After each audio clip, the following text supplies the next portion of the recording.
Hello everybody, welcome back once again. It's the Brawl for All Pro Wrestling Show, episode 36. Your host, Jeff Jaros, as always, along here with Jeff Crow, as always. What's up, man? Not much. Chilling. Hell yeah. Ready to get down on this Battleground results, go over Raw, and then we're going to get Cdub, hopefully, in here on the notes and news. Trying to text him right now. He said he was going to earlier, so hopefully we get him on here. So, let's get into this Battleground. Let's do it. I think everybody pretty much knows the routine by now, so. Yeah. So we're going to get into Battleground here first. What'd you think of this kickoff show match? King Barrett defeating R-Truth for the rights to the crown, which I didn't even see anything on Raw about, so. No, I don't know. It's just truth. At the beginning of the show, it was being his hilarious self. Yeah, that was funny. King, what's up, by the way? Yeah, set up the match basically right there on the kickoff, so. Yeah, he did.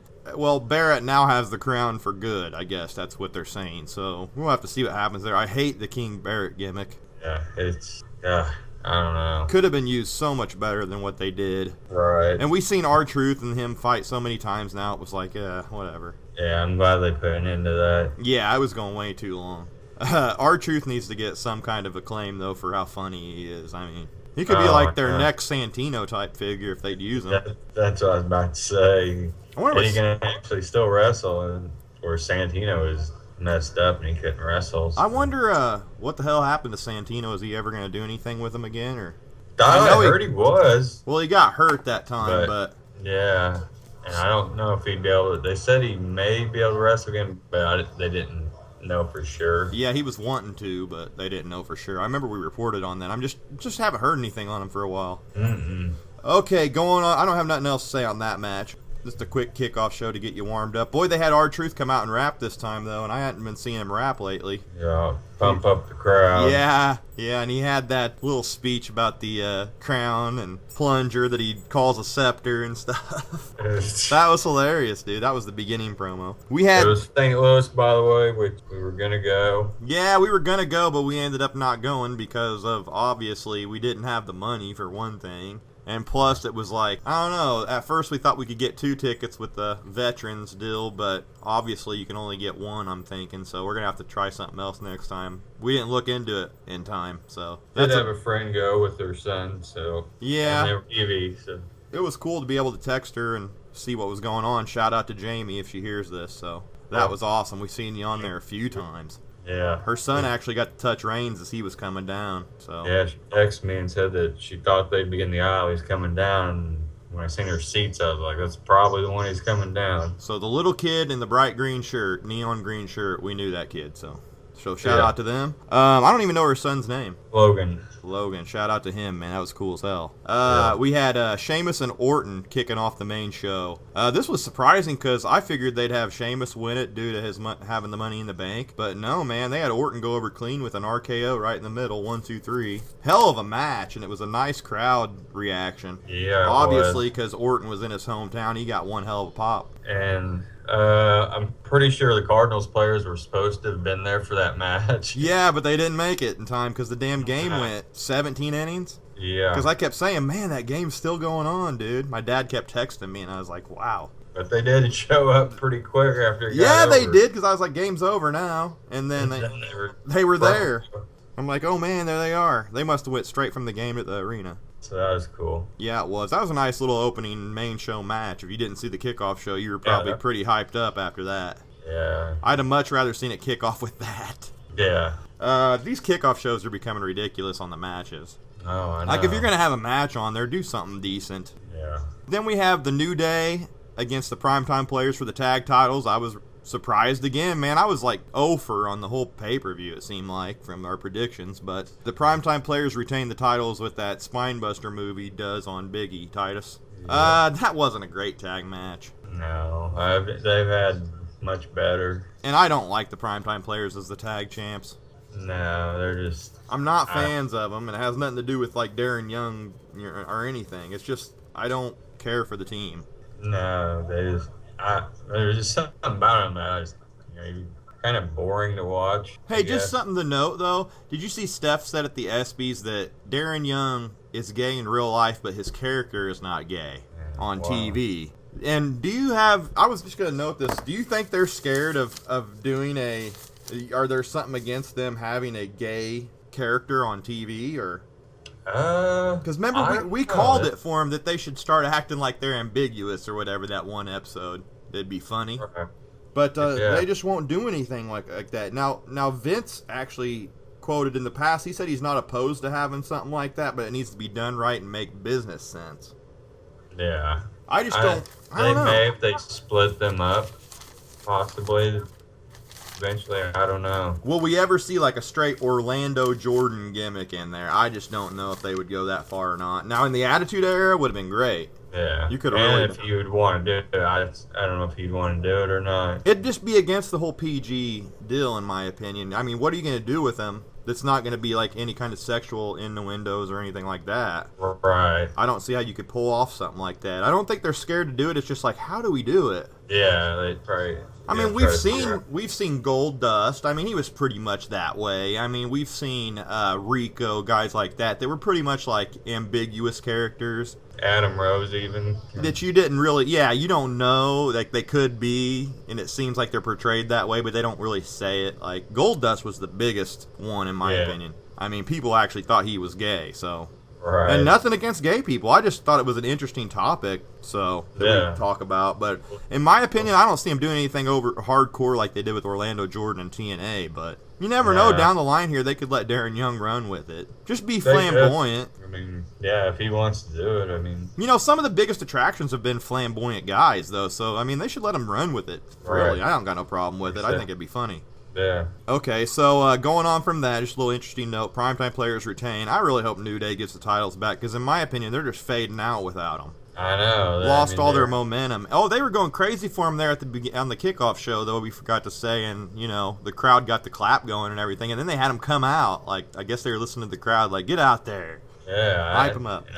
I think they should have put them over in that match and got the belts back. It would have been good to switch them back and forth. A good SummerSlam storyline. Something going on in the tag division, because it's just not great right now. Like, we thought there for a second they were trying to revamp it, but now it seems like they've just fallen back into the same place they were before, where they don't really showcase any tag teams. You only see, like, one match, maybe, has anything to do with it. Kid and Cesaro, losing them sucked. Yeah, them and Harper and Rowan getting hurt kind of.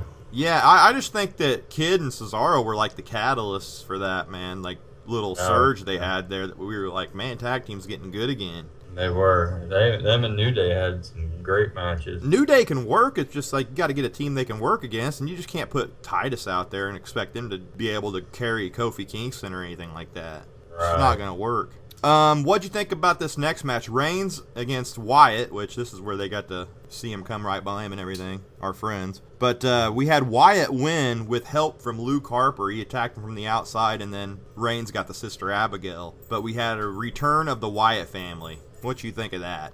It was a bit strange there, but I'm kind of glad they did, because they needed to do that with Harper. We've been saying it for weeks that they needed to put him back. I even said it last week. I'm like, what are they going to do with Harper? Just put him back with Wyatt. That's the only thing I can see that they could do. I said that last week, and they did it. Right. I mean, unless they completely revamp his whole gimmick.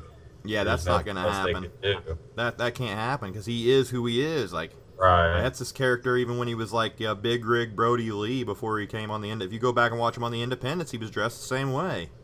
Yeah. It's like they didn't change anything from him. No. But I got a little bit more on that whole situation in Raw when I come to Raw, but I'm not going to bring it up till then. But, you know, that was pretty cool, man, in my opinion. So it was, I liked the little shocking finish they had there, even though it was confusing. Yeah, I'm glad Wyatt got the win, too. I mean, yeah, it was about time. He needed that so bad, because we were saying last week, like, God, he's been jobbing out to everybody. Because I just listened to our results before I did this, so we could have him fresh. I could have him fresh in my mind. So that's what I said about Wyatt, though. So I'm glad. But that wasn't the greatest match, but that finish was cool. Yeah, it was. I mean, it was a decent match, but like I said, it wasn't great, but it was decent. Could have been a lot better. Then we had Sasha Banks with Naomi and Tamina versus Brie Bella with Nikki Bella and Alicia Fox versus Charlotte with Lynch and Paige. So it was a triple threat: Banks, Brie Bella, and Charlotte. We were wondering if they were even going to have a Divas match on there.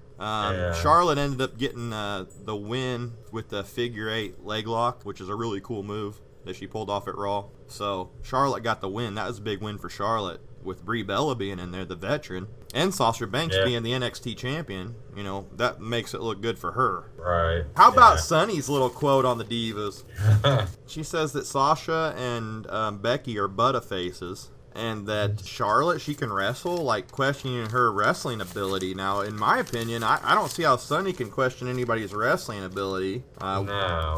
Or, I mean, she was really good looking, I mean, compared to Becky and Sasha, but, I mean, do they really need to be freaking bikini models on there? Right. I mean, and she was like, there wasn't that many divas back then either. And they weren't hardcore wrestling out there. They gotta have girls in there now that can wrestle, because obviously we saw NXT, and girls like Eva Marie are not gonna cut it, man. No. Not in this like reality-based era where they want good, hard-hitting matches. They're gonna need girls in there that can go. Yeah. It's not about. I mean, they're good-looking enough. I mean, I guess that's what you'd say. Yeah. I'm sure some guys find them attractive. So it's like, how can she say that, really? Right. I mean, we've had Chyna, we had freaking Nicole Bass. I mean, were those girls good-looking? It's not like Jacqueline was like a bikini, you know? Jillian, she wasn't. No. I mean. So I just thought that was kind of a stupid comment from Sunny in all reality. It's like. You had Lita and Trish Stratus. I mean. Yeah, and there was no girls in Sunny's day, like you said. Like, who was there to even try to rival her? Right, exactly. I mean, Sable came around. I think it was. Hell, when Sable came around, that was her downfall. She was pretty much done. Yeah. Because she was still in there, but just got kind of pushed to the side. When she was like the main sex symbol for a while. That's all. Yeah. I don't know. She said she's took so much abuse in the past from people that she can say what she wants. I don't know what to say. Whatever. But I don't agree with that, really. I mean, I agree maybe they're not the most attractive, but I mean, that's not what you need, really. You need girls in there that can wrestle. Come on. It's not a beauty contest. It's wrestling. Yeah, the fans don't want that either. No, we don't want a beauty contest. Sure they want them, you know, pretty good looking, but. I mean, you aren't seeing any bra and panties match in this era, so it's like, what do you want them out there doing? Right. I mean, the whole sex symbol thing is just gone. Yeah. You don't see these, like, bikini shoots on the beach. They can't fill all their skin either. No, you don't see these bikini shoots on the beach and stuff at SummerSlam and stuff anymore. They may do something like that, though, again, but it's going to be a lot more less risque than they did. Yeah. Moving on from that, we have Owens and Cena for the U.S. title.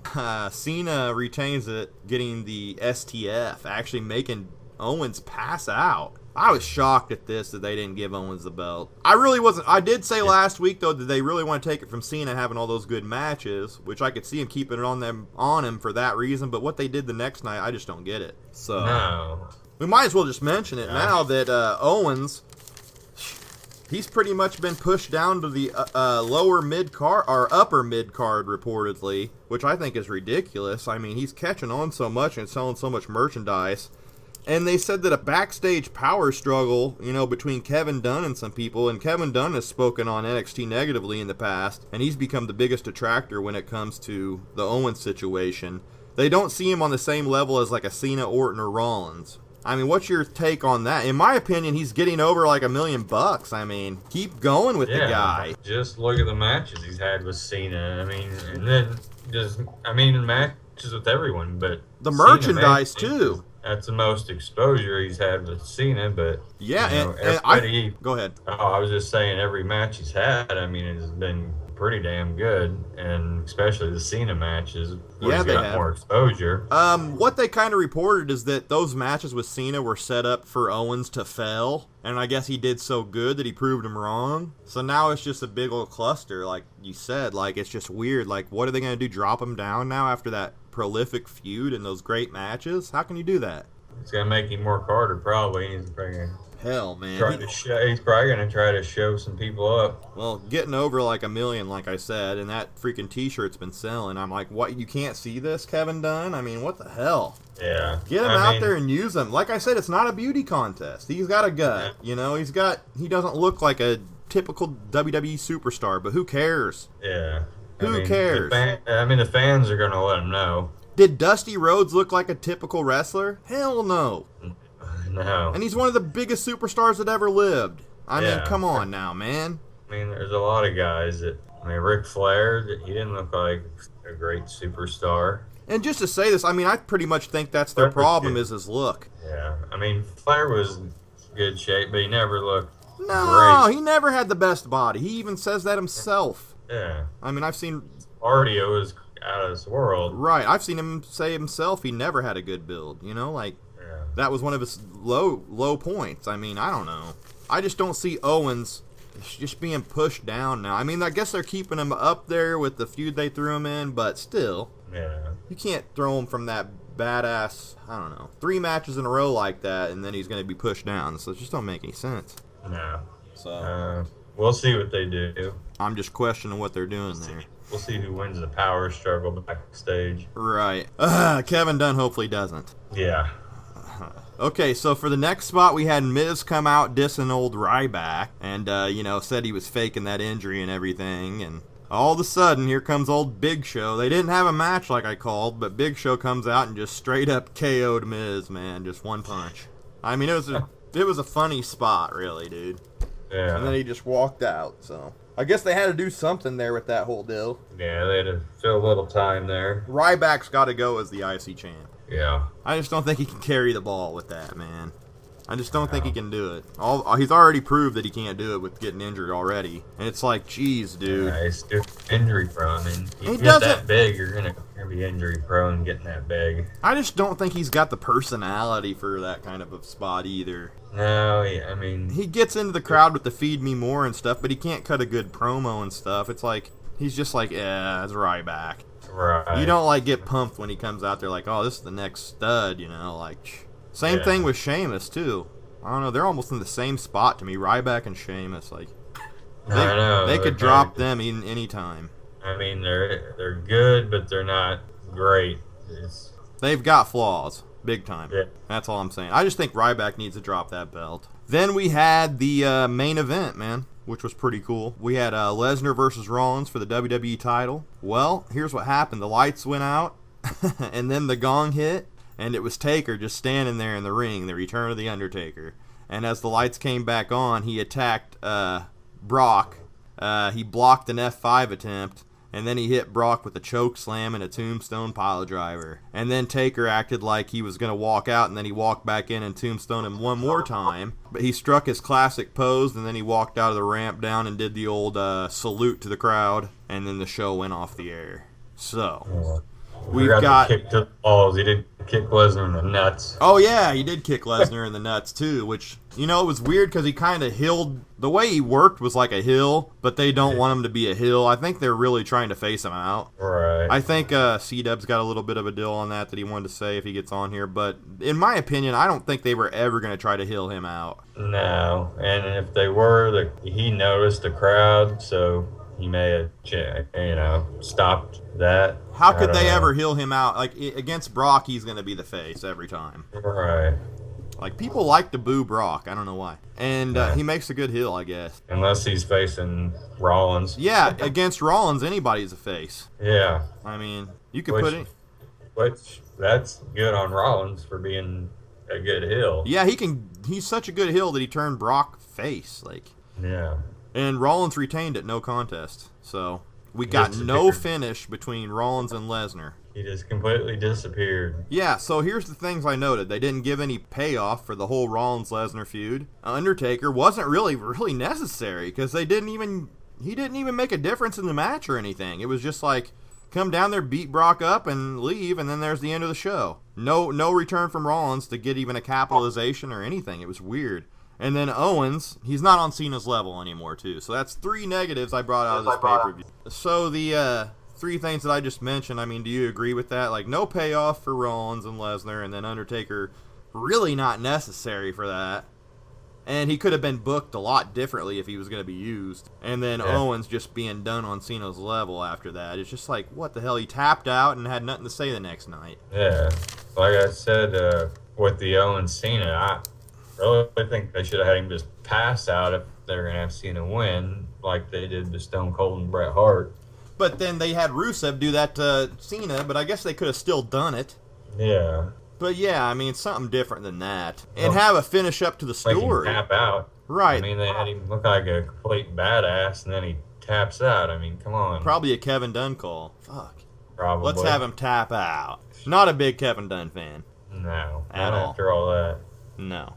I watched Old Tough Enough, and I didn't even care for him that he was on. Yeah. So, that was pretty much Battleground overall. I'm going to give that probably maybe a high C to a B just because of the Taker and Lesnar deal. Yeah. And I don't know. Owens and Cena was a good match, but it didn't compare to the first two. Man, I'd have to give this thing like a C to C+. Yeah. I almost say B minus, kind of. Yeah, maybe. That's what I mean. I mean, maybe a B, but like it's like, gosh, man, like they could have done so much different on this pay-per-view and made it so much better. Right. You know, at the time when we watched it, I was like, that was pretty good. But then I got thinking about stuff that they did, and I'm like, man, this really wasn't that good.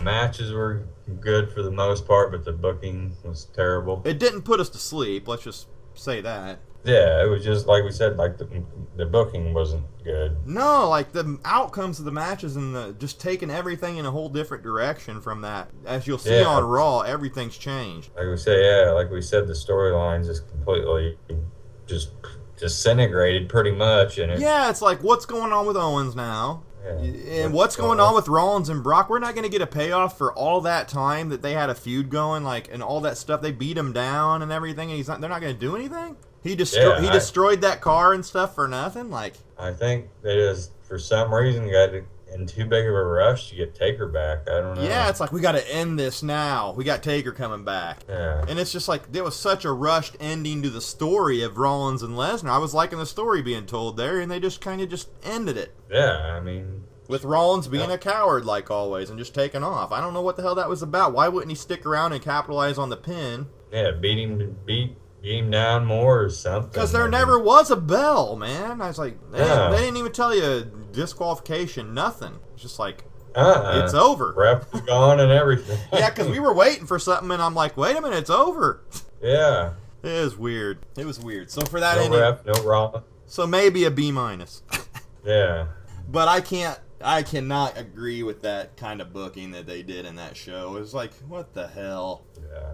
I mean, jeez. That match was pretty good between Lesnar and Rollins for a while there, too. Yeah, it was. I mean, it was a good match, and then crowd was into it, and then they flipped Lesnar from. It doesn't make any sense that they faced him out for that short a time. Yeah. And now he's just back to heel again. We're supposed to hate him. I don't know if he's really a heel. It's like tweener versus tweener now. Yeah, that's what it kind of seems like. They don't want either guy to be a face or a heel or whatever. It's like, I don't know. It's just weird. Yeah, so we'll go on to Raw and discuss more stuff that happened. We had Taker come out on Raw and talked about how he's a relentless, remorseful, and vengeful reaper, and that streaks are made to be broken. That's the painful truth, but Lesnar had to continuously, week after week, remind everyone that he's of his greatest accomplishment. And so now he says enough is enough, and he says he's taken what once was a smoldering ashes and turned it into a raging inferno, and last night was his true resurrection. And you can't kill what doesn't die, and set up the Lesnar versus Taker for SummerSlam, and he also said Lesnar will rest in peace like usual. So, starting it off there, with Taker coming out cutting the promo, that was a pretty good kickoff for Raw. And just to note, Raw was up in the ratings. I don't know, I'm thinking about 300,000 viewers. They went from 3.531 to 3.804, so I'm thinking that's about 3,000. Yeah. So that was a pretty good turnaround for Raw. And the Twitter rankings for Raw, the TV Twitter rankings went up too this week. So I'm thinking getting Taker and Lesnar back in there's got people interested in watching it. Yeah, I mean, it's going to bring people anytime Taker's on there. Yeah, but it's just like, will this match ever live up to the hype? Because we haven't even got on to talking about more, so we'll get it there in a second here. But next you had... Taker's promo that I didn't really get was part about you can't kill, won't die, and he's the dead man. Yeah, how's he going to die if he's dead? I didn't get that part, really. But good call. Oh, man. So we got the rematch at SummerSlam, which I got more to say. But going on from that was a pretty cool opening segment, man. Yeah. We had Triple H backstage, talking about how Lesnar and Taker was huge for SummerSlam. And he says they want to keep Lesnar away from the building so they don't have their main event go up in smoke. Somebody's going to get hurt, So that was pretty funny backstage, dude, Triple H. Yeah. This is going to be huge. He's had some pretty Yeah, it's good having him backstage instead of out. Yeah, it is, man. They've really listened to what we had to say on that part. Like, man, do they have to have him come out to the ring all the time? Like, Jesus. Watching his entrance took 5 minutes. Like, fuck. Yeah, and he's actually pretty funny backstage. Oh, he's been hilarious. If you've been going back and listening to our episodes, man, he's been hilarious this last few times, man. I think he had a funny thing that he said later on, too, that I'll get to. It was pretty funny. I like last week, go get him, Seth. That was great. It's just stupid, though, because now he has nothing to do. Like, what the fuck? Seth Rollins, man. Okay, we got Charlotte defeating Brie via the spear and the figure 8, and that spear was nice from Charlotte, man. Yeah, it was. She threw a better spear than some of the guys. Wow. Yeah, I mean, like I said, she's athletic as hell. Heck yeah, man, and she goes over last night, and she goes over on Raw, too, so that's big for Charlotte. Yeah. She's got some talent, but like we said, she needs to kind of get a variety going instead of so much groundwork. Right. Like, she does a lot of groundwork and submissions and stuff like that. Like, get a little bit of other offense going, too. I don't know. Yeah, maybe some high-flying spots or something. She's being like the female Brock now. Like, we got one move. Just throw suplexes, walk around, throw suplexes, and walk around. Some chops here and there. Yeah. Beat him down with an axe handle. Never do a wrestling move. Okay, but Charlotte's not that bad. But yeah, I mean, she could switch it up a little bit, change her offense up sometimes. Seems like she's really mat-based, but maybe that's her character. I don't know. She's getting over, though. Yeah. In my opinion, she'll be big in the Divas division. She'll probably have the belt here before long. Yeah, and I'm sure more matches she has with some of the veteran Divas, she'll get better, even better, so.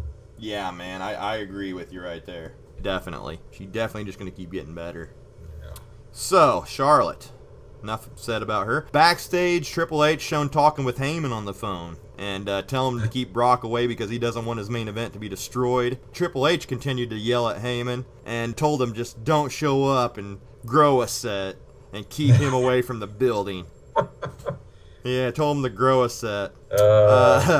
Then we had Miz interject. This is the funny part. Miz interjected and he got booked against a match against Big Show. Oh, and he's like, that's not what I wanted.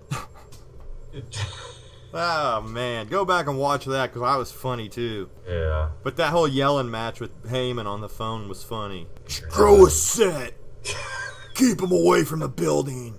Oh, man. He doesn't want to get his main event destroyed. No. Oh, man. It might happen anyway. We had Los Matadores defeat Primetime Players after the New Day interfered. So, New Day getting back in there, keeping the feud going with the Primetime Players, getting them beat. What'd you think of that? I'm glad they're keeping the feud going. Hopefully. I was laughing about having Los Matadores on there.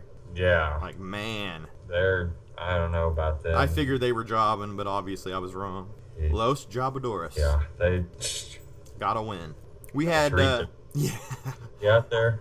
Yeah, we got to keep New Day and Primetime Players feud going. Yeah. And get New Day the belts back, please. Okay. Yeah. So next we had Big Show defeat Miz with a second rope elbow drop. Oh, crap. He said he wanted Ryback and he was going to take that Intercontinental belt, too, afterwards. But, dude, did you see Miz? Pretty much, I think he legitly got hurt. Yeah. And he even said on Tough Enough next night that it hurt like hell. He said that his ribs were hurting, I think, on Twitter, but he's nothing going to keep him away from Tough Enough. But he does have an apparent rib injury. I don't think it's going to affect his status any, but yeah, Big Show must have dropped that elbow a little bit stiff. Yeah, I mean, you got that much weight coming down on you. Holy crap, man. He was hurting after. I've seen some footage of them taking him, trying to get him on the stretcher, and he wouldn't take any help. I couldn't breathe there for a bit. He was pushing guys off and stuff from helping him. It was funny. Yeah. Oh, I liked it. I liked it a lot. But Big Show destroys Miz. Miz has just been getting destroyed lately. I know. Every week. He don't get any even offense in. Never been a fan of Miz. Okay, we had Triple H and Stephanie out back talking to that guy. I don't know who that guy was, really. I read a little bit on it, but they saw Heyman. So Triple H yelled at him and said... Heyman said he's just there to deliver a message and then he's leaving. So, then he said Brock accepted the Taker match. So that set that up. And Steph says she can't trust him as far as she can throw him. Triple H said, that's not far. And then they were in the locker room telling all the superstars that they need to protect this SummerSlam main event, and they're all security guards now. I mean, that was stupid. Yeah. It was funny that that she said, "I don't trust him as far as I can throw him," and he says, "That's not far." Oh, man. Walrus. Yeah, the walrus. The walrus, man. Apparently he left, but then all of a sudden Heyman comes out to the ring, and basically he said a lot of crap, but he basically said that Taker waited 469 days to come back and screw Brock's title chance, and that meant the most to Brock, so he's going to take what meant most to Taker, the streak. Yes. He said how much it bothered them when it doesn't hurt them half as much as it does Taker when he says it. Then the lights went out, and Taker was standing there when they came back on. Didn't he back up Heyman into the corner? And then Brock's music hit. Wasn't that how that went down with him and Paul? Yeah, but, first, before the lights went out, I remember Heyman said, "You can sell your soul to the devil, but your ass belongs to Brock Lesnar." I actually missed this part. Yeah, it was pretty good. So I'm kind of just reading it here. So then Brock's music hit, and he came running down there, and a brawl ensued. And the entire locker room came out after all those security guards got cleared. And then the brawl went backstage, and finally Brock got escorted out. But it was pretty funny, man. That backstage part, dude, with all the superstars getting involved. Yeah. I mean, that was... And then the funny thing, when Brock, his music and he came flying down, JBL and Cole, "I'm out of here." Oh, yeah, they dropped the headphones. You just hear, and they're gone. Yeah, Michael Cole, "So am I." That was great. I thought that was funny. Oh, man. So the Taker-Lesnar feud, let's just talk it right now. Like, man, Taker not looking too young. Let's just say that. I think that Father Time's kind of finally caught up with old Taker. He looked pretty damn winded in just that little brawl that they had. Yeah, Taker flying Brock's flying all over the place. Taker, man, looked like he just wanted to go back and lay down and take a nap. It was winning from just getting held back. Right, and then he almost dropped Brock from that first tombstone the night before on Battleground that we didn't talk about. Oh, but yeah. How is this match? How is he going to go in a match with Brock Lesnar throwing suplexes and come out 100% and not get hurt? Yeah, like you say, he's going to have to baby him.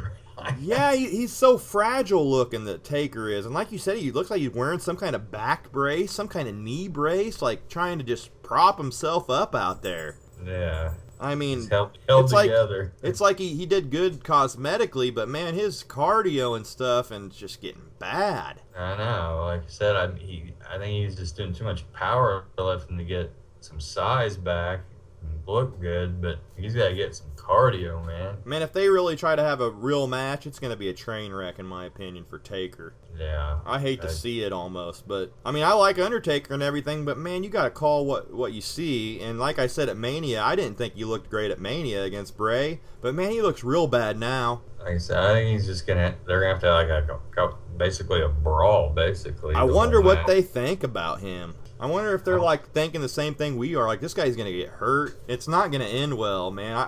It's kind of hard to watch a match when you're thinking like, is this guy gonna get hurt? Is Brock gonna get hurt? Like, you're just waiting for somebody to get hurt. Just kind of takes away from the whole match, man. Yeah. It's kind of, you're more watching it to like see what the hell Taker's gonna mess up.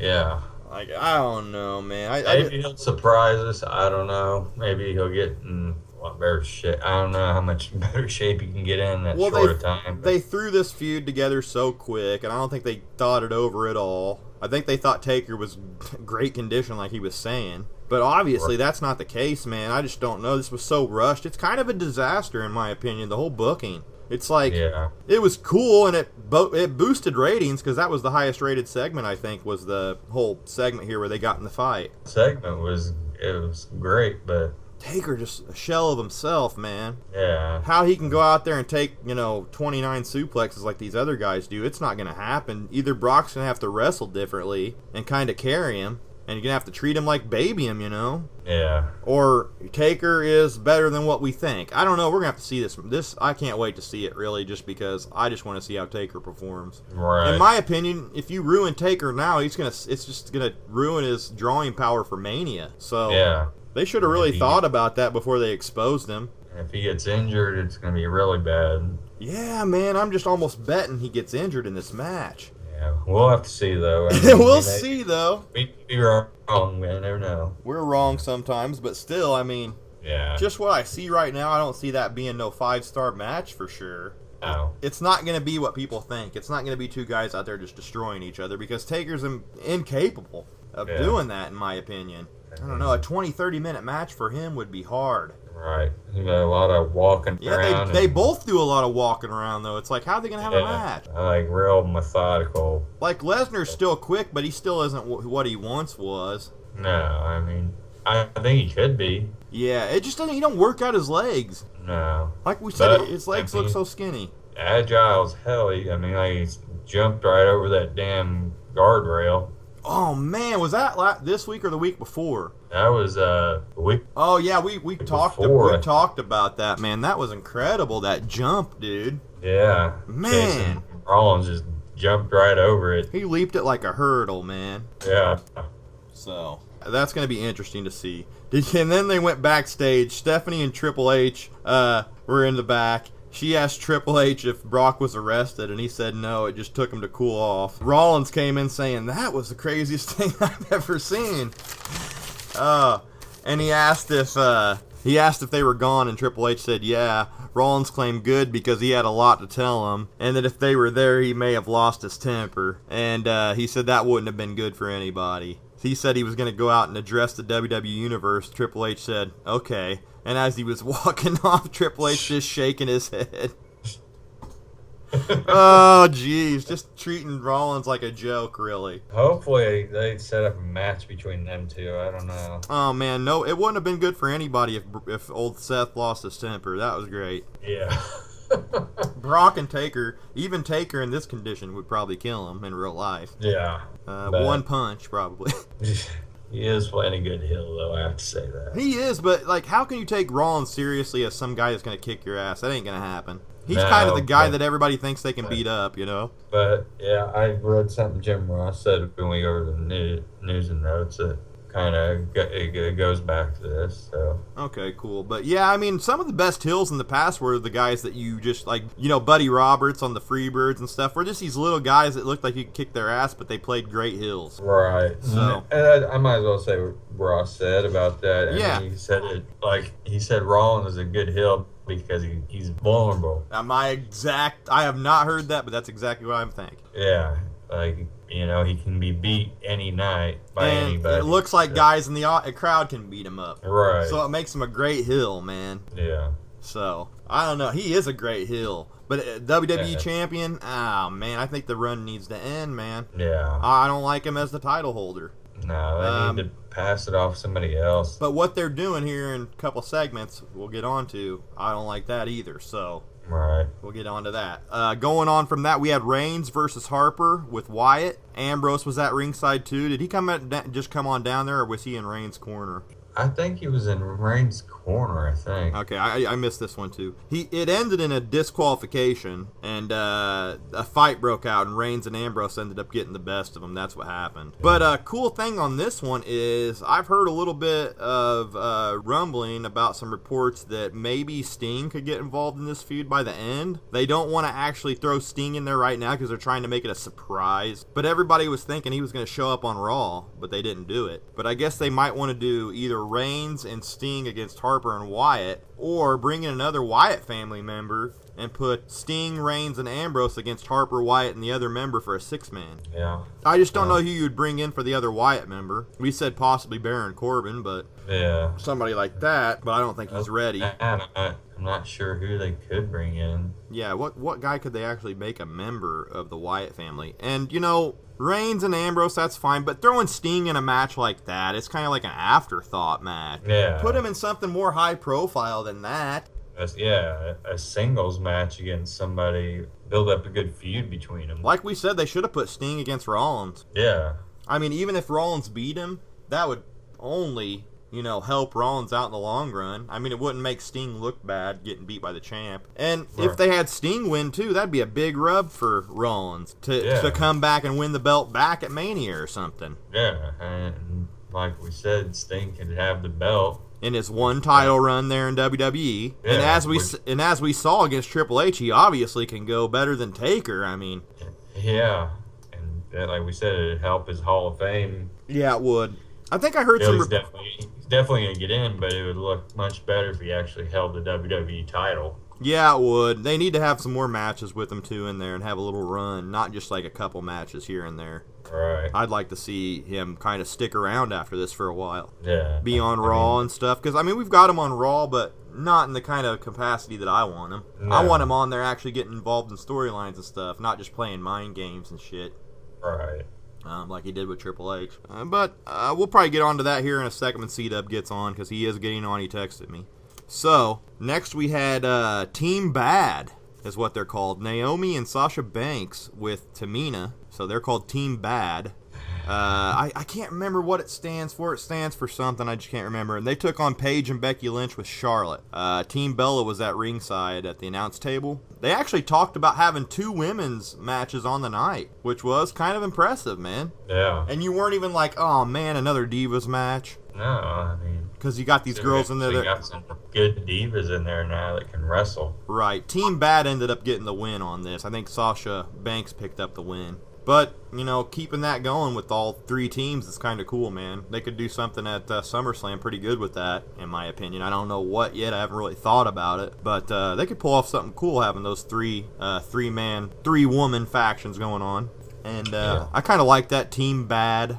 You know, I don't know. I kind of like it for those 3 girls. The other, I'd like to, you know, you got Team Bella, Team Bad. So I guess the other team is needing a name real bad. So Paige, Becky, and Charlotte need some kind of name. They'll probably come up with something. Yeah, the 3 horsewomen. Hey, 4 horsewomen may be coming. Yeah, I got a little bit of a note on them. Yeah. Then we had Rollins come out and talk about how people doubted him, but he's still the champ. Said it doesn't matter why Undertaker showed up because he still won. He called Lillian Garcia in the ring and made her announce that he was still champion. Then we had old John Cena cut him off. Cena said, let Lillian leave the ring. And then Rollins said that he was going to leave too because he was probably going to make a U.S. Open challenge. But Cena said Rollins should stick around because they became champs on the same night, but that's where they differ. Cena said that he defends his title with honor and Rollins takes shortcuts and doesn't deserve the title. Rollins says he lets any schmo get a shot, and he only challenges honorable people for his title. And he's done with this whole deal. And he goes to leave, but Cena says it's just like him to take the shortcut. And Cena asks Rollins if he's man enough, and then they come face to face. And Rollins kind of instigated a fight, but he ducked out of the ring, and Cena was sitting there calling for him to come back, you know, because he left, calling him out. So, are we getting a Cena-Rollins match for the title, as much as I dislike it?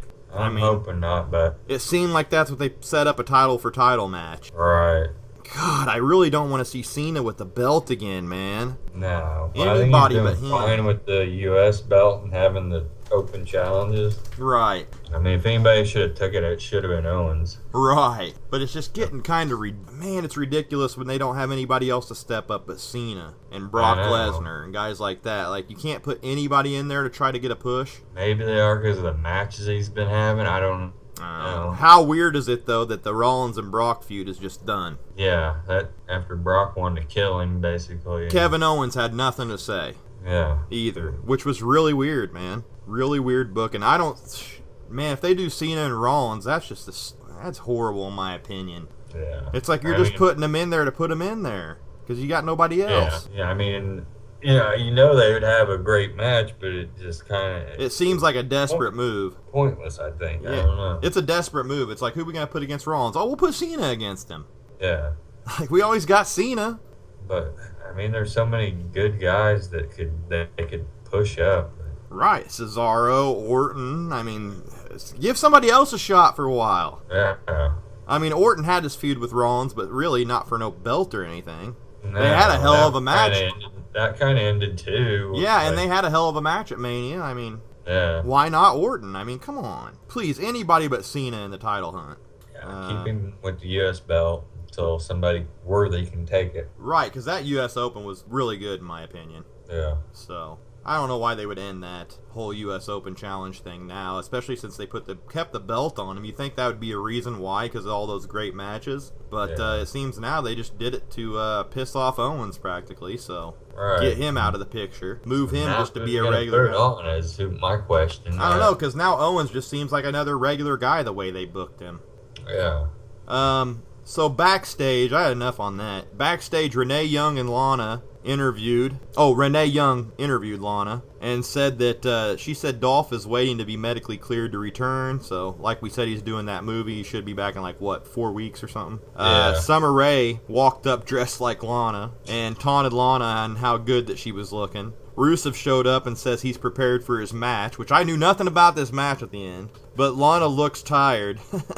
Summer walked up there and slapped her right across the face on leave. That was a nice little slap. Yeah, it was. But didn't Lana slap Summer Rae already, or was it the other way around? Yeah, I think she did. It was last week's Raw maybe, or the week before. Yeah, it's like we already kind of seen this just the other way around, but I guess she'd get retribution if you want to put it that way. But then that went right into the main event, which was Owens, Sheamus, and Rusev with Summer Rae to take on Orton, Cena, and Cesaro.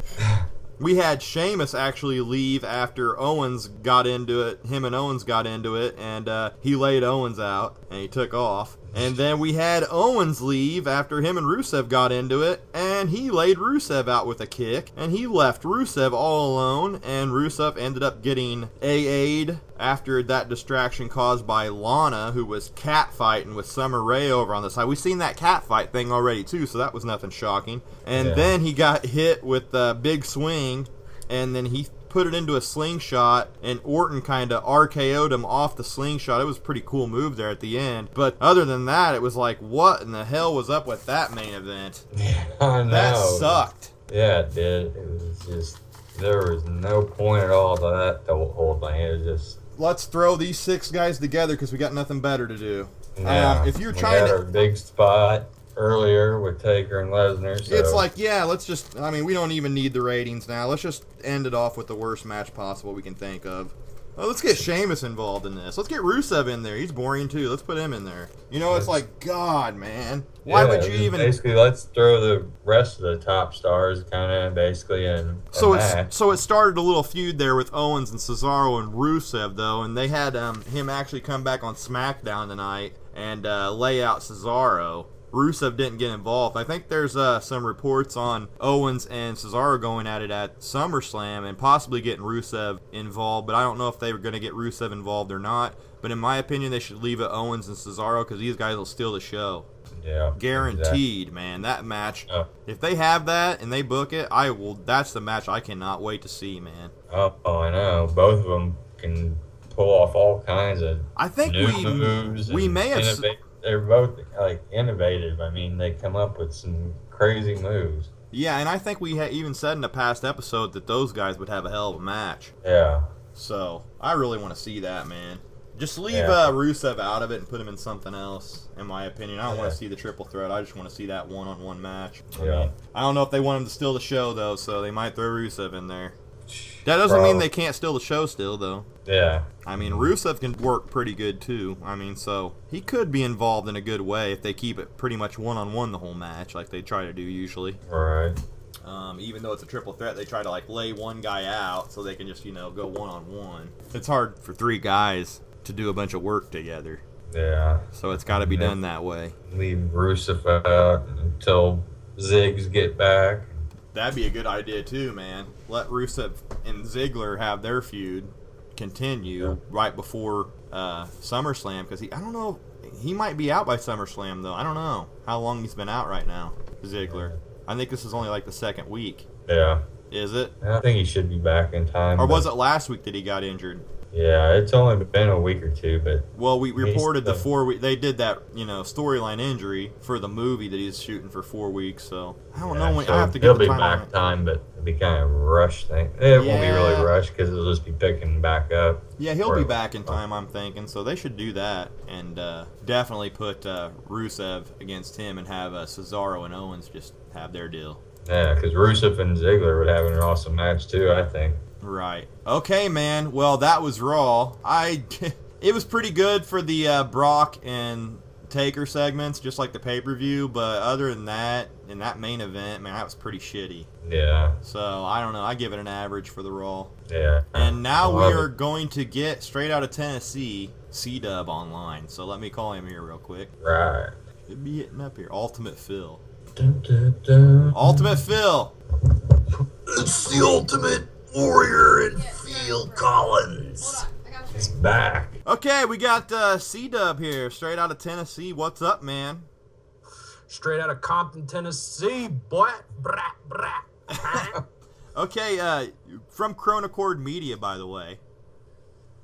Do you want to give a shout out or let the listeners know about Chronochord Media real quick, man, before we get into it here with the notes? Most definitely, man. Go check us out at youtube.com/lowercase c/chronochord, CHRONOCHORD with a capital C.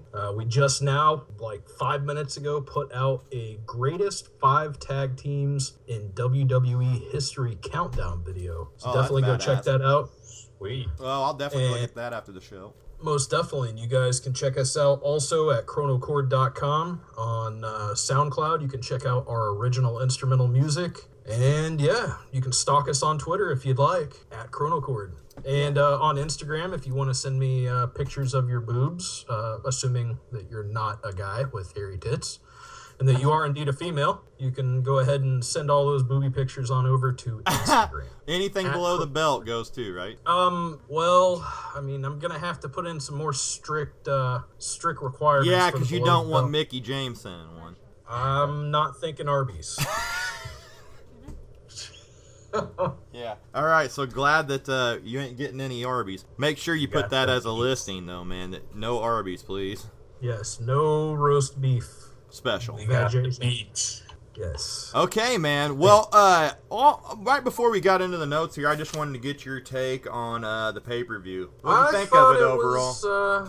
I mean, you could kind of tell that WWE has been doing whatever they can to extend storylines on till SummerSlam. We saw some great matches. Of course, the return of The Undertaker was huge. And we're building into SummerSlam right now. Right. It looks like we're going to have some pretty cool matches shaping up to possibly be Owens and Cesaro. We've got Lesnar and Taker, of course. And we may see John Cena go in there and try to get back toward the WWE title picture. Oh, I hate that, man. Yeah. I do too, but it's hard to argue with being as reliable as John Cena is, so... That's what we were just talking. Like, I think they were just like out of desperation. Like, who do we put against Rollins? Oh, we got Cena sitting over there. Let's put him against him. Like, he's reliable. Yeah, there you go.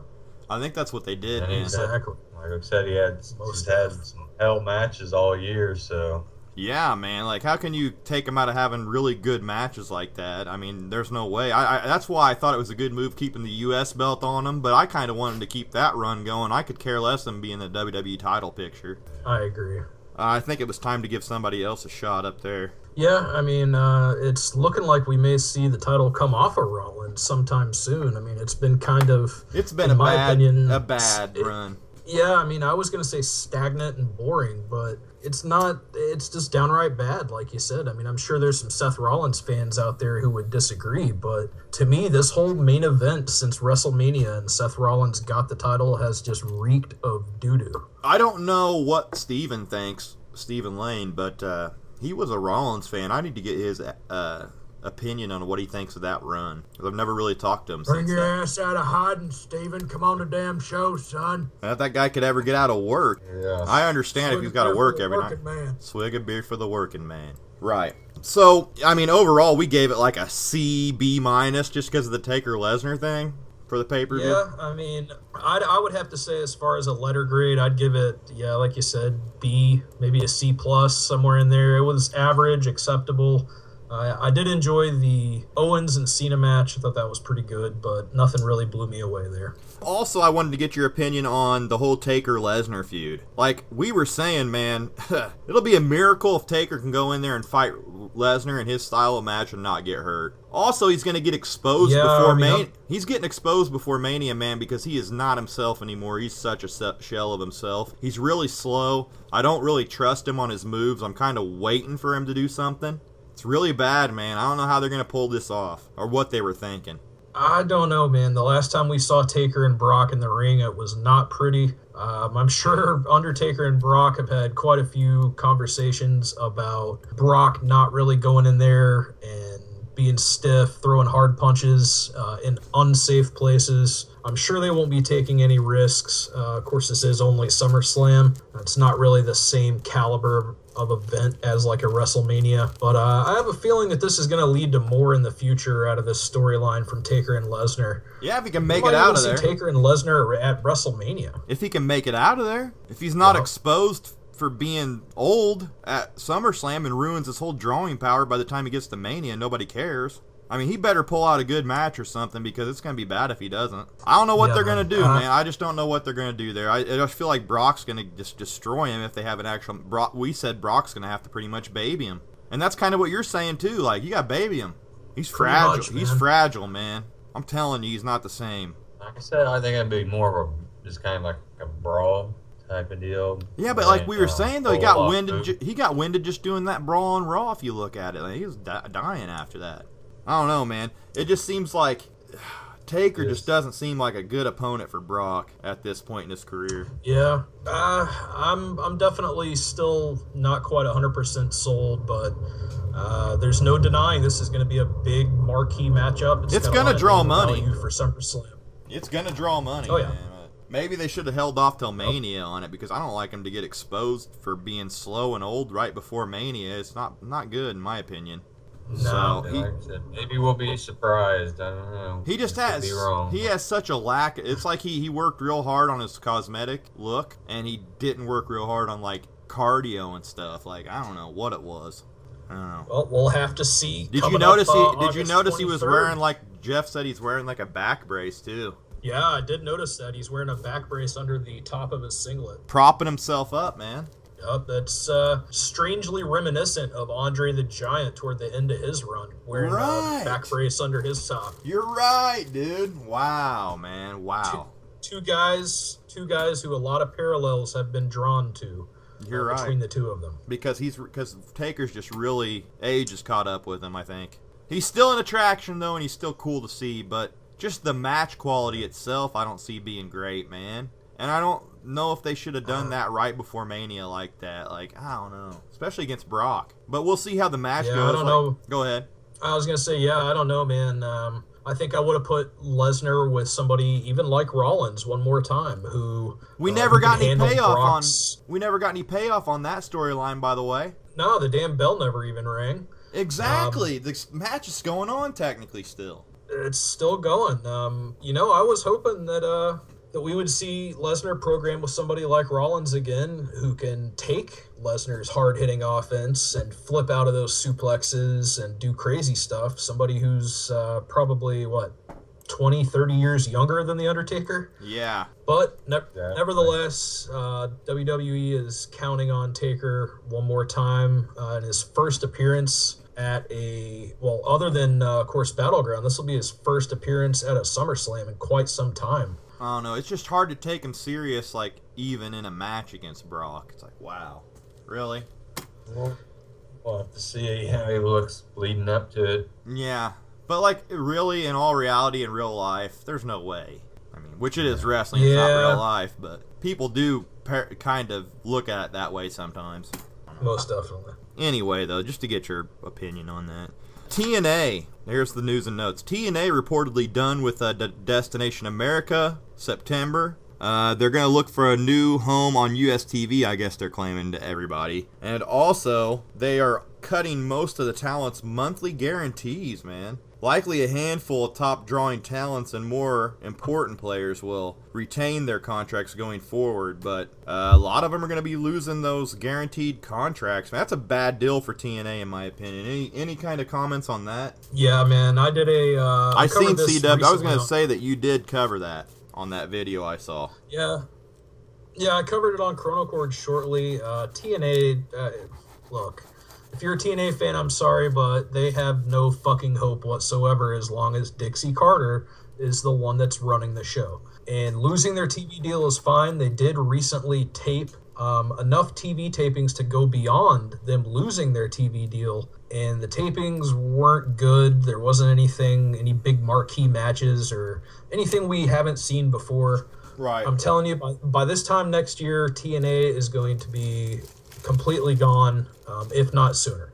Well, I'm hoping they get merged up with Global Force. It's the best thing they can do. I think this thing about the monthly guaranteed contracts are bad. I mean, who's going to want to work there even? I would say if their reputation wasn't tarnished enough from being short and late on paying people already, then with no guaranteed contracts, man, they're dead in the water. I mean, like I said, Dixie Carter's word means nothing, so why would anybody want to work for her unless that's literally their only or best option?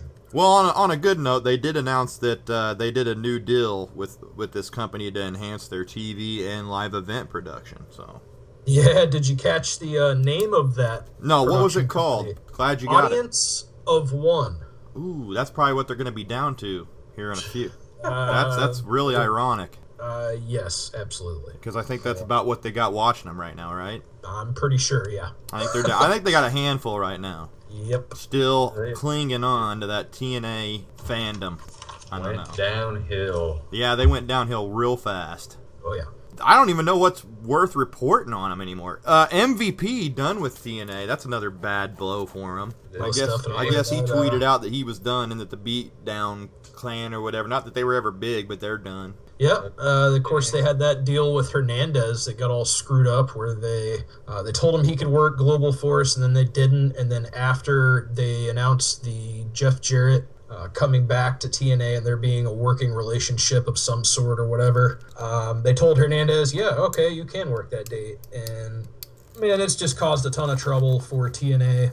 Yeah, and it really killed the Beatdown Clan right dead in the water. Yeah. I'm hoping that MVP, I mean, he's a pretty old fella at this point. I think he's near or over 40, so yeah, I'm hoping that he can find a home somewhere else like Global Force, perhaps. I think he can. I was always a big fan of him. I'd love to see him make one more WWE run, to tell you the truth. I wouldn't mind that one bit, man. They could use him right now if they used him right. Yeah. And put him in there in the upper mid-card as a real MVP, to make a little pun. He would be awesome, man. But if you just throw him in there and let him get lost in the shuffle, no good. Maybe put him in NXT. The guy's got all kinds of experience. I believe he is based out of Florida. So there you go. I don't see him giving up wrestling anytime soon. I would think not. What do you think, Jeff? Yeah, no, I think, one more run would be good. And then, like you said, NXT would be perfect for him. Yeah, it would, really. If they didn't put him on the main roster. I mean, he's always in great shape. He still is, so. I always loved his charisma and his character, to really tell you the truth. Yeah, and I think if they use more kind of like TNA, kind of like not quite that gimmick, but similar. I think it'd be good. Yeah, with the more healing out, kind of more. Right. And more up in the card more, basically. Yeah, he needs to be higher profiled. Right.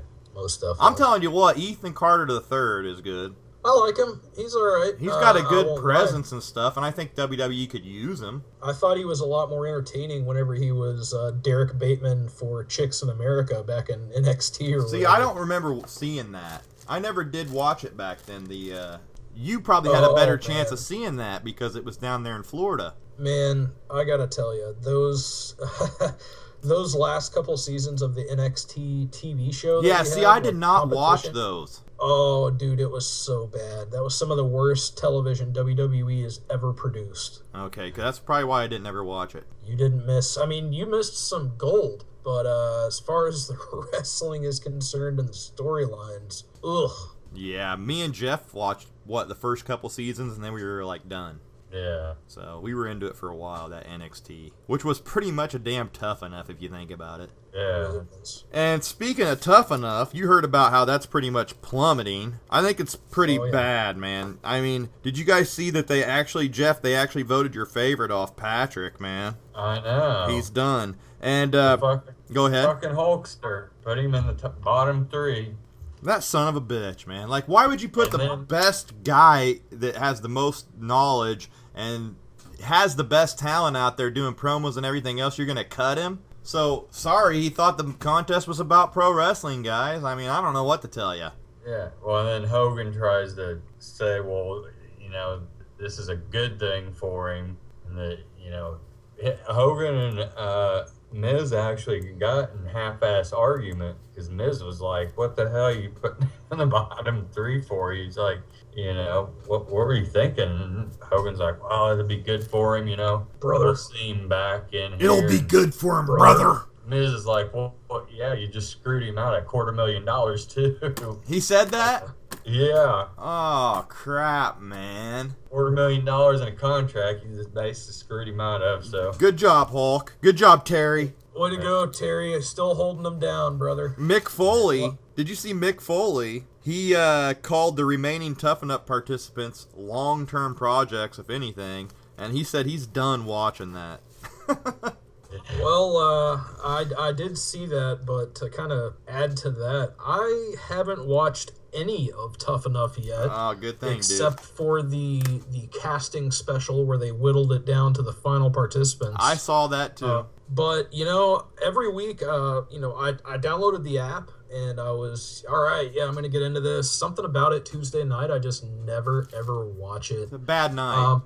I do get notifications, though, on my phone, and I do vote. And I got to say, I know this is going to be the most unpopular opinion ever. But ever since week 1, every time he comes up, I've been voting for my dude, ZZ. Yeah. The big doofus fucking alligator wrestler out of Louisiana. Talks like Dusty. Look, out of everybody in that entire Tough Enough, he's the only one with any kind of character. He's the only one with character, and he's the only one that's going to walk in a room, and you're going to look at that guy and go, what the fuck is up with this dude? Yeah, like he's got to be something.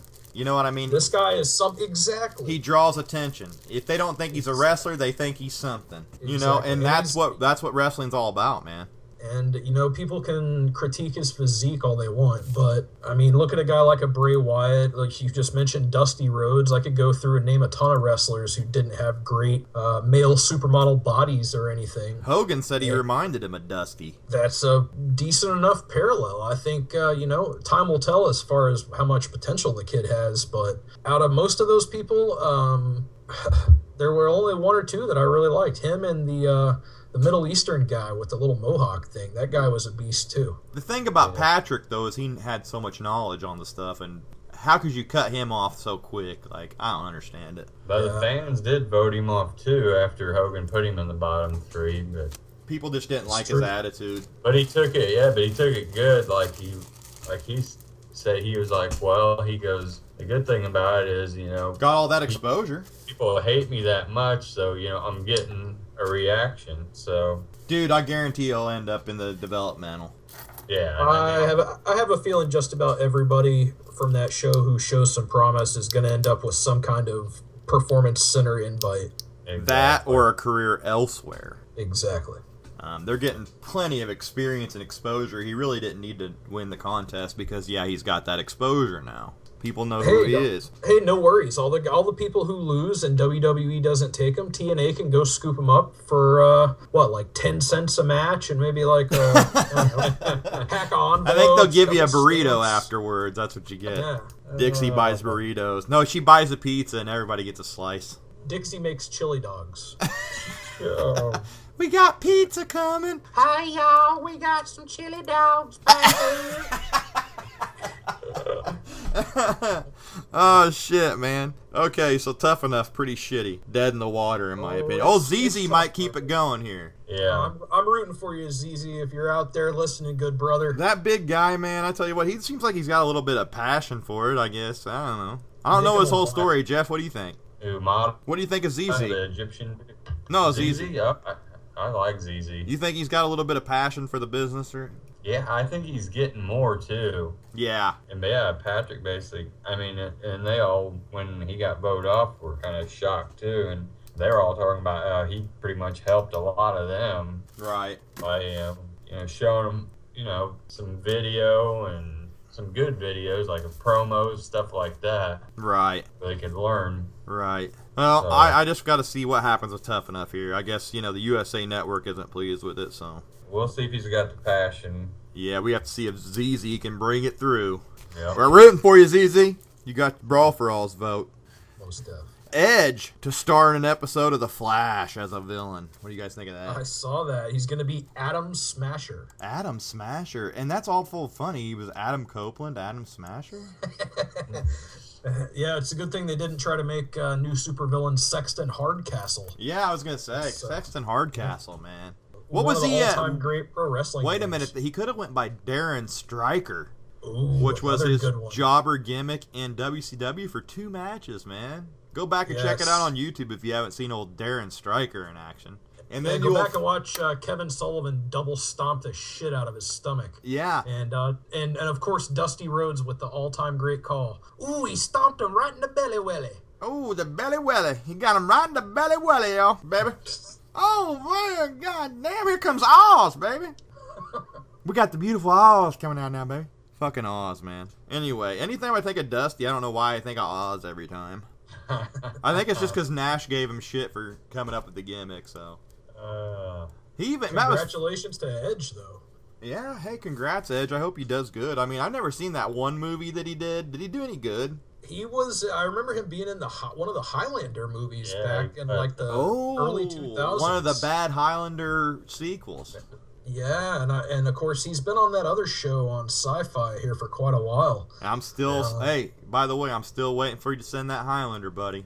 Oh, I'm looking at it right now over here on my movie shelf. That original's good, but the rest suck. I've got a couple other surprises I'm going to be sticking in a little Cdub crate for you. Hell yeah. I can't wait, man. It'll be like Christmas. You'll have to do a video on the Future channel for that one. You goddamn right I will. It'll be an unboxing. There you go. Yep, YouTube it up. The unboxing. The old unboxing. And I know Highlander's in there and a couple other things. Unless he already watched them and snaked one from me. I don't know. No, I've got a couple little surprises that I think will be fantastic. Okay. Oh, I don't know if I want to show this all in the vid or not. Okay. I'm not sending you my used porno collection. Oh, okay. Nothing like that. No. Okay, that's good. You never know with you, man. You never know. Never know. Hey, I like to keep people on their toes. Yeah. Okay.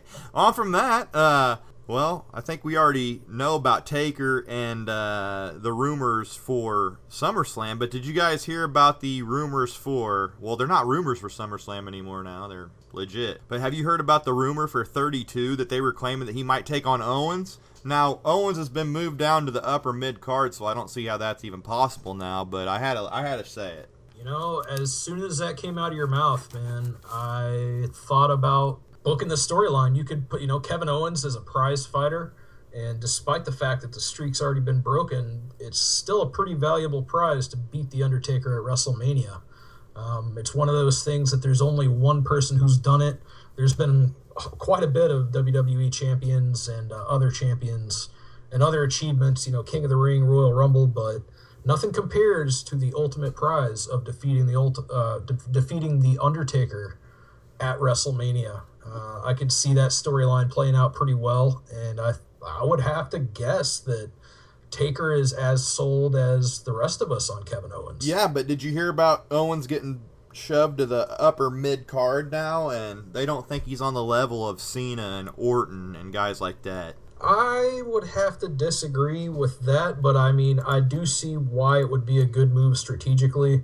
If that's what they're wanting to build to, you can't have Owens peak too quick before that Mania match. So, I mean, if we see Owens in cruise control until the Rumble, I think that would be straight. I could even say Kevin Owens might be a favorite to win the 2016 Royal Rumble, however many months out we are now.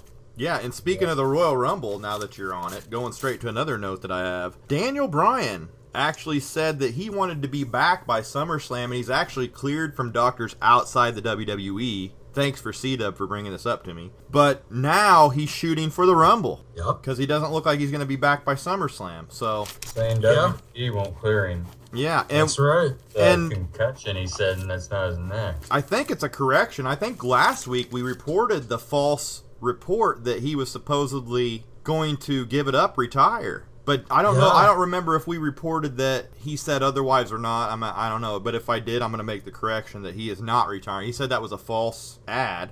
And yeah, then he came back with this interview about the, returning. And Cdub, I think you might have a little bit more on this than I did. What did he say about the overall return? About the doctor thing?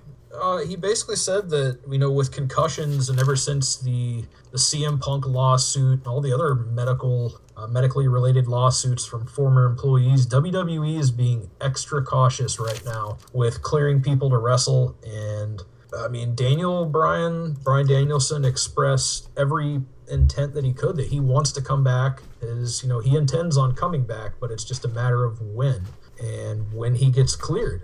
And until he's cleared by the WWE physicians, it's not going to happen. So hopefully that happens. I know that Daniel Bryan also mentioned that Stone Cold Steve Austin reached out to him and kind of talked to him about wrestling post-concussion. And, said, you need to change this, you need to change this, blah, blah, blah. Well, that's cool. I know that Daniel Bryan said that really meant a lot to him. So I would assume if and when we do see him come back, he's going to kind of tone down that style just a little bit. Well, he's going to have to. He's going to have to. Yeah. Like I said, I don't want him to jeopardize his health, but if he's healthy to get back in there, I guess I trust his word. Yeah, if he's cleared by the doctors, go ahead. The dude clearly loves pro wrestling. And, well, I think it's just a matter of WWE being really cautious. Yeah, I don't see him putting him up there in any kind of world title role. I would have to doubt it at this point. He's kind of, unfortunately, kind of blown the chances that they've given him. He'll just be kind of like a special attraction now. Yeah, I hate it, man. He's caught a lot of bad breaks, but if he can stay healthy, I have no doubt in my mind that he'll return to the top of the ladder one more time. Right. Did you guys get the news on Jushin Liger appearing at the NXT TakeOver in Brooklyn? Yeah, man. And I'm looking forward to this. I guess this set up a bunch of controversy with NJPW and ROH, their working relationship. Yeah, of course, with WrestleMania weekend and usually the big WWE events, you'll see other federations and promotions kind of piggyback off of that. They'll have fan conventions, and Ring of Honor, of course, is going to have a event this same weekend as SummerSlam in New York City, and they have an established working relationship with New Japan. Right. And of course, it was announced by WWE that Jushin Liger is going to appear. And I thought he was just going to appear, but apparently he's going to be taking on Tyler Breeze. That's going to be a hell of a match, man. Jushin Liger has been around for over 30 years. Man, I remember he was one of the first luchadors when I was a kid that I found out about. When I seen him in the magazine, I was like, who in the hell is that? And then he wrestled Brian Pillman on WCW. And I remember them having hella matches. I've always been a huge Jushin Liger fan. I always wish that he would have got a little bit of a run in WWE. Yeah, man. Liger, fortunately, he's a little late for probably a big run with WWE. I think he would have fit in really well around like 94, 95. He would have fit in fantastic with people like Hakushi and Shawn Michaels. Shawn Michaels. Oh, my God. Could you imagine that match? God, I think Jushin's a little small, though. He'd have been more of a cruiserweight back then. That was a problem. But I think he would have fit real good in like Him and Eddie. Yeah, they did have some matches in WCW, I think. WCW, yeah. Yep. And I believe Liger had a few matches with Guerrero whenever he was Black Tiger in Japan as well. Gotta love Black Tiger. Oh, yes. And the Pegasus Kid. Oh, yes. We won't even mention who that is, but look it up, kids. Okay, Samoa Joe, getting a new entrance music. Well, I watched NXT and they actually gave him new entrance music, man. But I don't even think it's really that good of an update. So I know you don't usually watch it, do you, Corey? What's that? NXT? Yeah.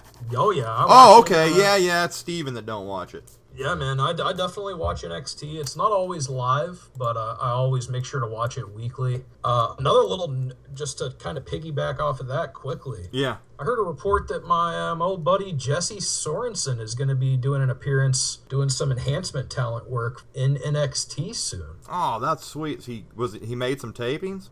Yeah, apparently so. So dude, they need to give him a damn contract. Well, I know he's been kind of working quite a bit on the indies. I think he's working for a federation called Paragon Pro Wrestling. Mm-hmm. I want to say he's their champ right now, but kudos to Jesse. He is the champion of Paragon. Yeah, kudos to Jesse for making it out there. And as far as Joe goes, man, how about Joe versus Corbin? See, Corbin is not sold with me, man. That match he had with Rhino where he was so exposed really frowned me on him. I don't know if he could have a good match with him. I kind of feel the same way, man. Corbin is, he's got this deer in the headlights look to me, man. Like, he doesn't really know what he's doing in the ring too much. I don't think it helps that he really looks just like this guy that I know personally, who's a total fucking doofus. So every time I see Corbin, I think of this guy, Brandon, and I'm like, ugh, what a fucking idiot. Sorry, Brandon, I don't know you, buddy, but... Yep. Ouch. Ouch. You look like a generic created wrestler there in NXT, buddy. He does. I gotta say, though, Joe is going to kill you. Oh, are they going to have a feud? Apparently so, man. Well, I watched NXT today, and I must have missed that. Yeah, that's what I heard, that we're going to be seeing Joe and Corbin get Okay, well, it's not. They haven't yet. Yeah. It might have been a taping going ahead here. I just think, man, Joe's going to make him look even worse than Rhino did. If anybody can carry him to a good match, it's probably Joe. Another big guy who can go in the ring for 20 minutes or more. That or make him look really bad. I mean, yeah, Joe is pretty good about that. Sidestepping offense and no-selling stuff. Yeah, he's really good though in the ring, and he can make Corbin look like he doesn't know what he's doing. A lot of botches I see. I don't know. We'll see about that match. Corbin's got work to do. Oof. In my opinion. I mean, I don't know about you guys, but I would say so. Jeff, you still with us, buddy? We have lost him. Where you at, Mr. Crow? Well, it seems like we lost old Jeff here, so I don't know. I'll have to get a hold of him. Maybe he can get back on here by the time we're done, but the Crow has flown. He's gone. The nest. I don't know what happened there, man. All right, well, I guess we'll just finish it out. Sorry, Jeff. I don't know what happened there, buddy. He's gone. So we were talking about the new music for Joe. It's about time. That music he debuted with was pretty terrible. Yeah. That music was really bad, man, in my opinion, so yeah, it had to go. What do you think about Orton praising Rollins, and he claimed that he knows Finn will debut really soon? He said this on STL Baseball Weekly when he was doing Battleground this weekend. I would have to agree with Orton. Rollins is pretty good, but I mean, for whatever reason, his storylines have been crap. Finn Balor, that guy has superstar written all over him. It's just all there is to it. Right. I think the sooner that they can bring him up, the better, because I feel like Balor is going to make more of an impact than anyone we've seen thus far come up from NXT. Yep, I think so as well. I think Finn Balor's going to do great on the main roster. Oh, yeah. Did you see Utah Nation reportedly was really impressive in his recent NXT live event appearance, I guess, so... Yeah, I've heard about a lot of rumblings about him. It's going to be cool to see him make it to TV and come off the house show loop there, the local shows. Right. And see what they do with him, man. See how he makes an impact in NXT. Right. So I'm interested to see old Utah Nation in action there, get on the roster finally on TV. Yep. Then we had Ty Dillinger claiming, I guess they claimed he debuted some kind of Perfect 10 gimmick that he used in the past on TV, so look out for that in the weeks to come. I don't know much about Ty Dillinger, but I guess he used this gimmick in the past. I don't know. Yeah. I don't think I can even picture the guy in my head, so I'll have to go look him up after this. Right. I don't know if it's Tim Wise or Tim Wiese, but the former German football goalie reportedly had a WWE tryout, or he's going to have one, so that's kind of cool. I think he's like 7 foot or so. Yeah, I've heard something about this guy. I've heard that there's a lot of footballers that are wanting to make the transition there. Yeah, that's cool. Y2J's current run has been extended, I guess. He's advertised now for like September 11th, 12th, 25th, and 26th, so you can still get out to see him if you want, I guess. So he's extended his run. Pretty cool, man. I like the Y2J live show exclusives, man. That's pretty cool. Right. I do, too. I loved seeing him in Springfield, too, so... Jeff was on here, you could tell me, but I don't know what the hell happened to him. Stardust gets 100th TV loss. Not good. Ooh. Man, that's not a career milestone that you want to have.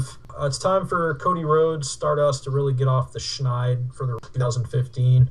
And it's really going to be a make-or-break crossroads moment for Cody. Right. See old Team 3D talked about revitalizing the WWE Tag Division and possibly returning, man. I don't know why they haven't brought those guys back. That's another one of those people like Rhino and Samoa Joe and Brian Kendrick that they throw into the NXT live events, and the Dudleys can work indies as well. They don't have to be Bully Ray and Devon anymore. They can go back to being Bubba Ray Dudley and Devon Dudley. It's a logical career move for them, but I'm just not sure what WWE is going to do. And of course, from what I understand, Bully Ray recently came back to TNA, which he's not going to be under contract, but I would think as long as he's involved with any TNA tapings, they'll wait a while before they bring him back. I do too. I also seen that Bully was nixed from they claimed he was nixed from a live event for NXT in Philly. They claimed it was due to him appearing in TNA, but I guess it was actually an injury to his ear, like messing up his equilibrium. He did referee that TNA match on TV too, so it wasn't anything about him reffing in that TNA match. But I guess that's why they had Tommy Dreamer show up for that match instead. But, he does want that one last run, and I think they really could use him. Absolutely. Did you see the production crew of the Broken Skull Challenge? They stopped, man. I guess they went on strike with CMT Network. I guess they're demanding the old IATSE contract, health and pension benefits, including other measures of a union contract. So that's interesting. Hey, can't say I blame them there. CMT needs to bone up. Right. Then we had old Global Force Wrestling to hold its debut television tapings this weekend in Las Vegas at Orleans Arena. Cyrus Fees and Chell Sonnen are going to be doing the announcing duties. Fees is an MMA announcer from Tennessee who also does NWA Smoky Mountain Wrestling, so you may know. Okay, I think I've heard that guy before. I used to DVR NWA Smoky Mountain. He's all right. I mean, I think Global Force could benefit from someone like a Jim Ross or even a Matt Stryker. Anybody beats, Chael Sonnen's a great pro wrestling fan, of course, former fighter, so I think his work will speak for itself. He's pretty good, but as far as this other guy, I would get somebody who's a little bit more of a name. Right. Did you see that Kurt Angle says that Daniel Bryan would likely be a guy who would want to wrestle for his retirement match? That would be one of those dream matches, man. Daniel Bryan versus Kurt Angle at any event with like a 30-minute Iron Man match or even a 60-minute Iron Man match. Right. I mean, you could book an entire pay-per-view around just that match. Right. Did you see that ROH and TNA ratings actually improved this week, which is amazing? That's good, man, because as I also reported in that video on Chronochord, dude, ROH experienced like 93,000 viewers drop off. That's not good. So I am glad to hear that their rating came up. TNA, I mean, good for them. Honestly, I could care less about TNA, though, man. It sucks for people to not have a job, but they're just so terrible business-wise and so shady that I think it's best for them to sleep with the fishes. Right. Me too. I really do. We can move on from that. Natalya Neihart training the 4 Horsewomen, 4 pro wrestling matches, actually. She's learning from them as well, though. She's getting legitimate submission and catch wrestling techniques that will help her in pro wrestling match. Yeah, Natty is no slouch. Stu Hart, her granddad, was a notorious shooter, and I'm sure that her uncles and her dad and grandfather, I'm sure they all showed her the infamous Stu Hart sugar hold, which is one of the most effective holds I've heard in a real fight. As far as a grapple there, like a choke. And that seems like a pretty natural transition. Natalya is, I could see her going into MMA one day. She's pretty beastly.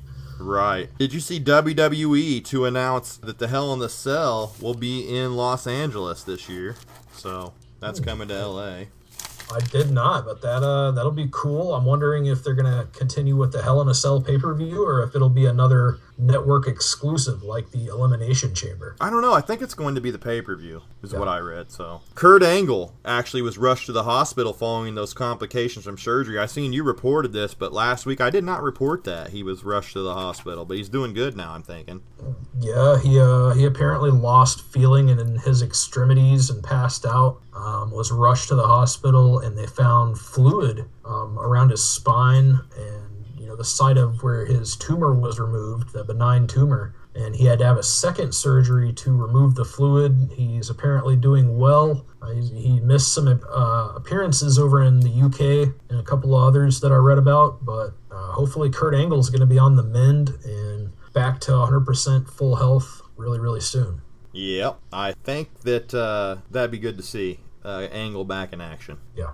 Especially for TNA. I mean, Kurt Angle is pretty much their only saving grace at this point. Right. I mean, he's the only guy that anybody knows. Did you see Sheamus had that scare while he was flying Wednesday morning? They had to make that emergency landing in Colorado. So I did not. Hey, big ups to you, Sheamus, for surviving the old plane scare. That had to been freaky. Oh, fella. Did you see ROH sent that cease and desist order to GFW because they were using the ROH brand in ads for their TV tapings? Yeah, I heard Can't be about doing that, Jarrett. What are you thinking? He ought to know by now. He ought to know by now. Yep. Did you see the Daniel Bryan autobiography is for sale? I did, man. I'm gonna have to go pick that one up. I saw some pretty funny stories there, including the time that Sheamus and Ted DiBiase came in to Daniel Bryan and Brie Bella's hotel room pre-coitus before they were going to get it on for the first time, apparently.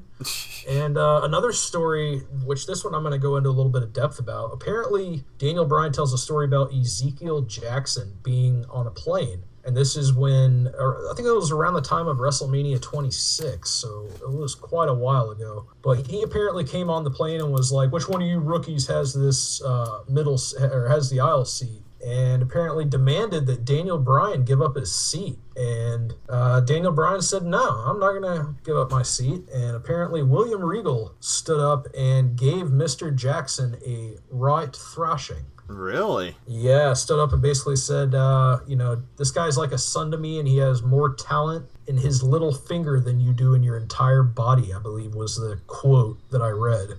And I would agree wholeheartedly. I would too. Old Ezekiel, Daniel Bryan, yes, the autobiography looks like must read.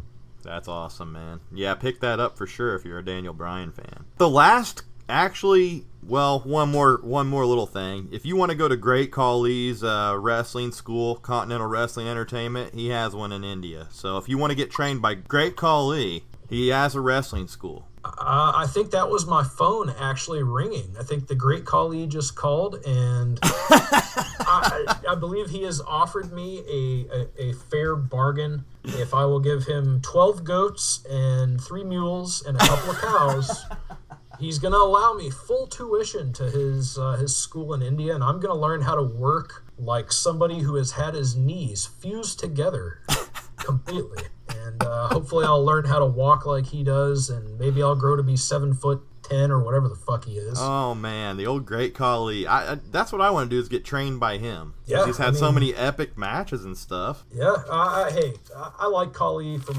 every indication I've ever heard. He's a really, really nice human being. I did enjoy hearing him on Talk Is Jericho. I actually understood what he was saying, so his English is getting somewhat better. Well, that's good. But yeah, I mean, cool for Khali, man. Yep. I know that WWE's looking to break more into the Middle East and international markets, so that could be a good get for them if Khali's school starts pumping out some real blue chippers. Mm-hmm. So, yeah, go get trained by Great Khali, man. I'm on it. Anyway, Taker, reportedly sticking around after SummerSlam, if he can make it, scheduled for the Mexican tour in the fall. Aha. That was the last note I had, man. That sounds pretty cool. It'd be nice for the fans down south of the border to get to see Taker live. That's a rare opportunity. Right on. I think so too, man. And, I mean, I hope he gets through the SummerSlam match fine, but you never know, so... Man, I honestly hope that this comeback from Taker ends up being something huge, maybe even rolling into the big send-off at Mania 32. It would make perfect sense being in his home state of Texas, but hey, at the same time, I wouldn't mind seeing Taker get 2 or 3 more WrestleMania matches if he's able. Yeah, it's just not looking good. It don't look good, but... you might not like some of the stuff I said earlier about him before you got on, but... Hey, man, I mean, that's a pretty fair critique, but there's no denying that there's He's got drawing power, if nothing else. Exactly. There's nobody who can return and make an impact like The Undertaker. Right. And it's just going to be a matter of following up and WWE really not dropping the ball. I honestly fear more for WWE's creative with The Undertaker than I do Undertaker's physical condition at this point. Right. I think that's a good spot to end the show on, man. I think so. Let's go ahead and give it the last ride, the tombstone. Put this thing out 1, 2, 3. Man, Cdub, I thank you for taking time out of your schedule and getting on here as always, man. I really appreciate it. No problem, Jeff, man. It's a pleasure. I'm sorry to Jeff Crow. He's gone, dude. I mean, never heard anything from him. Hope everything's okay. Wish we could have got him on here for the end, man. Actually, Jeff, I've just received word from the Raw general manager that Jeff Crow has been kidnapped by the Wyatt family. Oh no! So maybe next week. Everybody out there, you guys are going to have to tune in next week to see what happens and if Jeff Crow gets somehow out of the Wyatt compound. Man, that's incredible, man. I can't believe they're sending you messages like that. Yeah, they actually said, we got Jeff Crow. Follow the buzzards. There you go, man. Right. Well, Jeff, his last name's Crow, so yeah. Follow the buzzards, buddy. Jeff I don't know, man. Hopefully I find out what went on there and we can let you know next week. But till then, man, I'm going to say peace out for all three of us. Cdub, thanks for getting on as always. Remember to give me a sub on YouTube if you like what you hear. Like me on Facebook as well. Find me on either one. And I want to thank everybody for listening as always. Until episode 37, hope to get you back here, Cdub. But till then, I'm going to say peace out, man. Holla, everyone. Thanks for listening. Catch you next week. Check out Chronochord Media, too, as well. Most definitely. Peace out, guys.